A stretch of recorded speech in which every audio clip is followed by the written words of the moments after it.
welcome back to another video. Please watch till the end and drop your opinion in the comment section below. This video is about Jay-Z.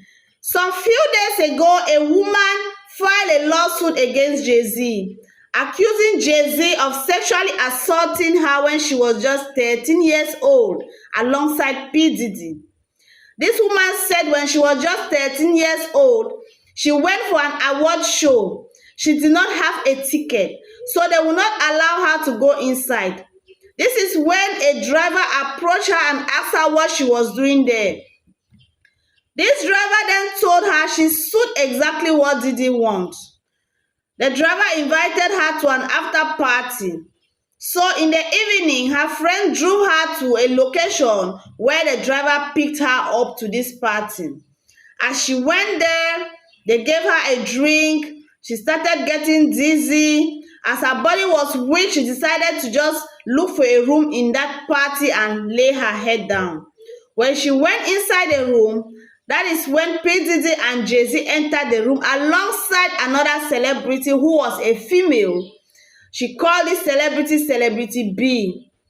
Jay-Z and P. Diddy sexually assaulted her when this celebrity was standing watching. That is what she said in her lawsuit. What is interesting is that she just had her first interview after she dropped this lawsuit, and there are many inconsistencies with her story. Just watch the video. You should always advocate for yourself and be a voice for yourself. You should never let what somebody else did ruin or run your life. A 38-year-old mother from Alabama who has filed a lawsuit accusing Sean Diddy Combs and Jay-Z of raping her when she was 13 years old is speaking out to NBC News for the first time. She asked us not to reveal her identity. What made you want to come forward and talk today? Because I think that I've been quiet long enough about what I've been through, and it's been hard enough to be quiet, but it's a chapter of my life that I'd like to close. An NBC News review of her account found inconsistencies with her allegations. She says that she went to the MTV Video Music Awards in 2000 to catch a glimpse of her favorite celebrities. You weren't scared to be all alone?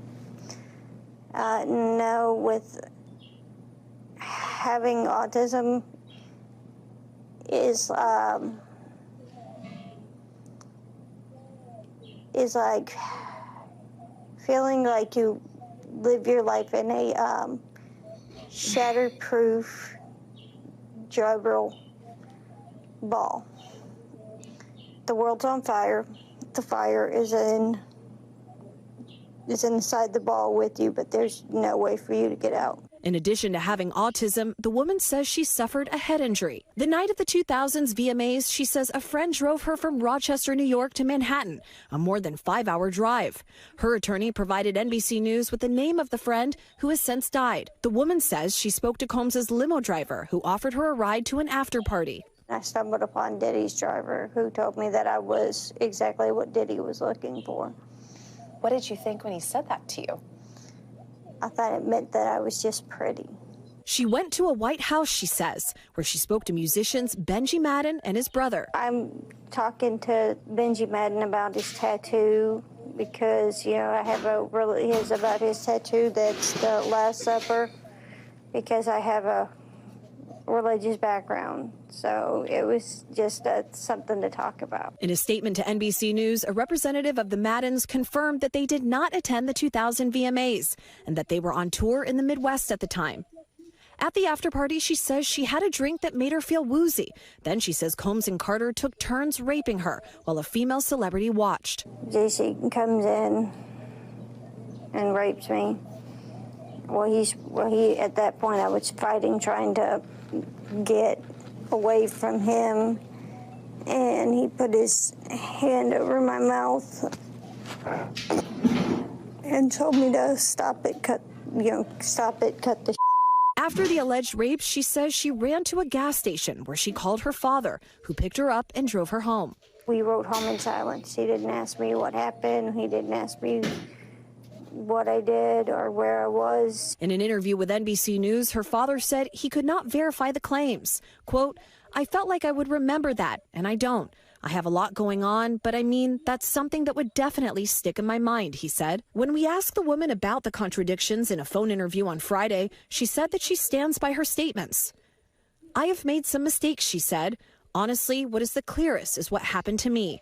The inconsistencies in her account of an incident alleged to have happened 24 years ago does not necessarily mean the allegations are false.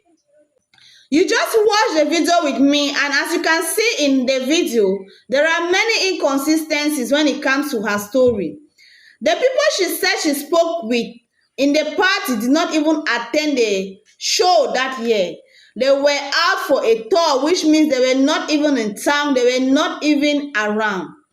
And she said when she ran out of that place, the first person she called was her father. The father said he cannot remember. And these are things that will always stuck with a parent. If your child calls you one night and tells you to come and pick them up crying that they have been assaulted by somebody, even if he did not file a police complaint that time or took this thing to court, this is something that will always stuck with a parent. A parent can never forget this type of incident, can never forget neither the day nor the year. But the father of this woman says he cannot remember anything like that. He says he cannot even remember the child calling him to tell him that, come and pick me up in this place. He cannot remember the child telling him that she has been assaulted. When it comes to hearing stuff about celebrities, nothing surprises people when they hear awful things about celebrities, because some of these celebrities do terrible things behind the scene. But this does not mean that every allegation about a celebrity is the truth. For example, there was one lady who came out accusing P. Diddy of doing stuff to her, but when she was disproved she was lying, she came back apologizing. There are many people out there who just come out because they need money. They will just fabricate a story because they need money. Jay-Z is saying he cannot remember anything like this. He has never done anything to a 13-year-old, and that this thing will be taken to court, not a civil court, but a criminal court, because anybody who does such a thing to a child should be locked in prison for a long time. Jay-Z's team is accusing this lawyer of blackmail, bribery, extortion, because this lawyer sent Jay-Z's team a letter asking them to settle behind closed doors. Jay-Z said he is not settling anything because he does not know anything about these claims. Is this lady telling the truth, or is this lady lying according to her narration, according to the inconsistencies? Please drop your opinion in the comment section.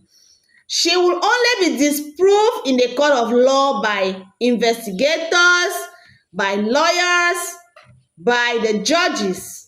And we will keep our eyes closed on this case as it continues. See you in my next video.